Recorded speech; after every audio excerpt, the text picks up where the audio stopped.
कोणती? पैसा, बुद्धी की आणखी काही? पंडित श्रीराम शर्मा आचार्यजी त्यांच्या समय को साधे जो चाहे सो पावे या पुस्तकात सांगतात की यशाचं मूळ रहस्य फक्त एकाच गोष्टीत दडलं आहे आणि ती म्हणजे वेळ. चला तर मग याच शक्तिशाली विचाराचा धागा पकडून पुढे जाऊया. हे जे काही आपण समजून घेणार आहोत ते ह्याच पुस्तकातील ज्ञानावर आधारित आहे.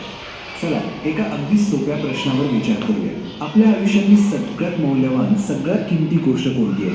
घर, पैसा, दागिने? काय वाटतं? अनेकांना वाटेल की याचं उत्तर पैसा आहे. पण एक गोष्ट लक्षात घ्या, गमावलेला पैसा आपण कष्ट करून मेहनत करून परत मिळवू शकतो. पण एकदा हातातून निसटून गेलेला क्षण तो परत आणता येतो का? कधीच नाही. वेळ ही अशी संपत्ती आहे जी एकदा गेली की कायमची संपली.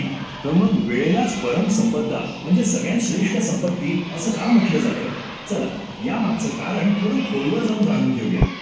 वेळ म्हणजे केवळ घरात फिरणारे काटे नाही, खरं तर ही एक दैवी देणगी आहे.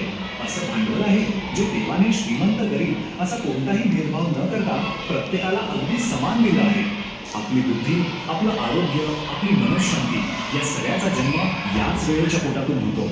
हे वाक्य ऐका, देव आपल्याला एका वेळी फक्त एकच क्षण देतो आणि पुढचा क्षण देण्यापूर्वी तो पहिला क्षण काढून घेतो. याचा अर्थ किती खोल आहे बघा.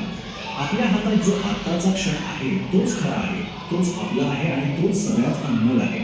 बरं, म्हणजे इतक्या मौल्यवान वेळेचं करायचं काय? त्याचा सगळ्यात चांगला उपयोग कसा करायचा? याचं उत्तर आहे नियमिततेमध्ये. रोजची अगदी छोटीशी गुंतवणूक सुद्धा किती मोठे बदल घडू शकते ते पाहूया. फक्त कल्पना करा, दिवसातला फक्त 1 तास, 24 तासांपैकी फक्त 1 तास जर आपण एकाच कामासाठी दिला तर काय होऊ शकतं? तुम्हाला आश्चर्य वाटेल, पण हा 1 तास अक्षरशः जादू करू शकतो. आता गंमत बघा, समजा आपण ठरवलं की रोज 1 तास वाचन करायचं. एका तासात साधारण 40 पानं वाचून होतात, म्हणजे महिन्याभरात झाली 1200 पानं.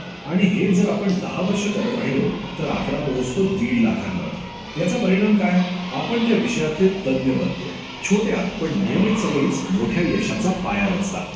आणि हो, ही काही केवळ कल्पना नाही आहे. याचं एक जिवंत उदाहरण म्हणजे गणितज्ञ चार्ल्स फास्ट.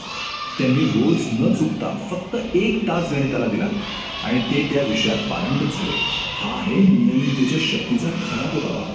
इतिहासात असे अनेक महापुरुष होऊन गेले ज्यांनी वेळेचं हेच रहस्य ओळखलं होतं आणि त्याचा पुरेपूर वापर केला. चला त्यांच्याकडून काहीतरी शिकूया. यातलं पहिलं आणि उत्तम उदाहरण म्हणजे ईश्वरचंद्र विद्यासागर. त्यांच्या वक्तशीरपणाबद्दल एक गोष्ट खूप प्रसिद्ध आहे. ते इतके वेळेचे पक्के होते की त्यांच्या रस्त्यावरचे दुकानदार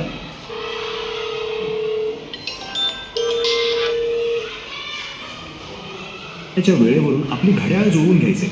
विचार करा, 1 मिनिटही इकडे तिकडे नाही. आणि ही यादी इथेच संपत नाही.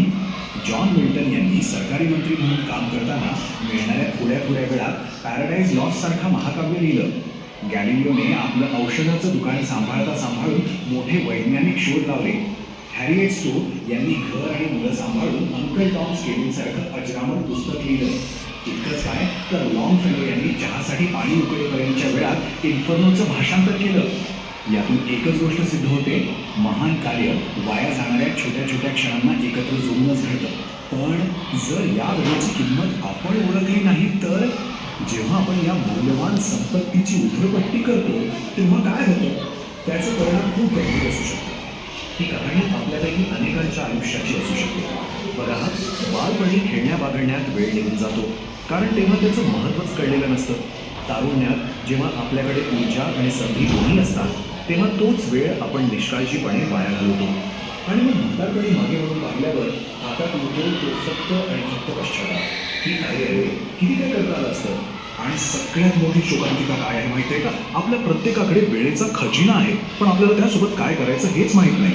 म्हणूनच तर लोक एकमेकांना विचारतात टाइमपास कसा करायचा. जणू काही वेळ आपला शत्रू आहे आणि त्याला आपल्याला संपवून टाकायचं आहे. पण घाबरण्याचं कारण नाही.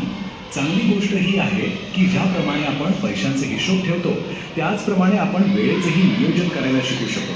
ही एक कला आहे जी कोणीही आत्मसात करू शकतं. यासाठी ना आपल्याला एक टाईम बजेट तयार करावं लागेल. कसं? तर हे काही सोपे नियम आहेत. पहिलं म्हणजे आपल्या दिवसभराची एक समय सारणी म्हणजे टाइम टेबल बनवा. दुसरं, काम आणि विश्रांती यात योग्य संतुलन ठेवा. तिसरं, आजचं काम आजच संपवा, उद्यावर ढकलू नका. आणि सगळ्यात महत्त्वाचं, निसर्गाच्या नियमांप्रमाणे जगा. दिवस कामासाठी आणि रात्र आरामासाठी. फरक तर आपल्या डोळ्यांसमोरच आहे. एका बाजूला आहे नियोजन नसलेला दिवस, जिथे काम कमी होतं आणि थकवा जास्त येतो. आणि दुसऱ्या बाजूला आहे एक सुनियोजित दिवस, जिथे कामही जास्त होतं आणि दिवस अखेरीस आपण उत्साहीही राहतो. चला तर मग या सगळ्या चर्चेतून आपण काय शिकलो? यशाची ती गुरु किल्ली, ती मास्टर की